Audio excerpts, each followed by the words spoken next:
اور موسم کی صورتحال سے آپ کو آگاہ کریں. آپ کو بتائیں کہ ملک کے بیشتر علاقوں میں موسم خشک اور سندھ میں گرم رہے گا. میدانی علاقوں میں گرمی کا آغاز ہو گیا. کراچی میں درجہ حرارت 39 ڈگری سینٹی گریڈ تک پہنچنے کا امکان ہے.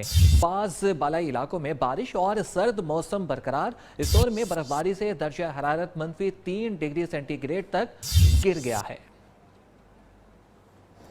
موسم کے حوالے سے آپ کو آگاہ کریں. ملک کے میدانی علاقوں میں گرمی کا آغاز ہو چکا ہے جبکہ بالائی علاقوں میں بارش اور سرد موسم برقرار ہے. موسم کی صورتحال کے حوالے سے اس دور میں 2 انچ برف باری ہوئی ہے. درجہ حرارت -3 تک پہنچ گیا ہے. کراچی میں گرمی کے ڈیرے ہیں اور درجہ حرارت 39 ڈگری سینٹی گریڈ تک پہنچ گیا ہے.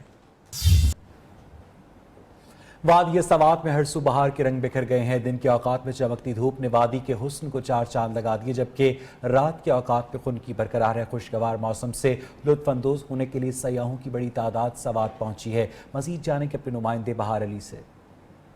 اگر سوات کے موسم کی بات کی جائے تو سوات کا موسم جو ہے وہ کافی خوشگوار ہے. ہر طرف پھول ہی پھول نظر آ رہے ہیں. بالائی پہاڑی علاقوں پر جو ہے وہ برف باری بھی ہوئی ہے. برف باری سے جو ہے وہ ان کے علاقے جو ہے وہ سفیدی نے 4 چاند لگا دیے اور لوگ جو ہے بڑی تعداد میں سیاح جو ہے وہاں کی برف باری دیکھنے کے لیے رخ کر رہے ہیں. ہمارے ساتھ یہاں پر شہری موجود ہے, ان سے پوچھتے ہیں. موسم جو ہے نا بہت خوشگوار ہے اور پہاڑوں پر برف بھی بہت زیادہ ہوئے. انشاءاللہ اس سال میں جو ہے نا پانی بھی بہت زیادہ, اور یہ آپ دیکھ سکتے ہیں جیسے یہ پھول اور خوشگوار موسم ہے. اگر کوئی بھی سیاح جو ہے وہ بالائی پہاڑوں پر آ کر جو قدرتی خوبصورتی ہے اسے دیکھنا چاہتے ہیں تو موسم کافی خوشگوار ہے. روڈ بھی کھلی ہوئی ہے اور ہر طرف جو ہے وہ قدرتی پھول بھی کھلے ہے. تو جو ہے وہ سوات کی حسین موسم سے خوب لطف اندوز ہو سکتے ہیں. جی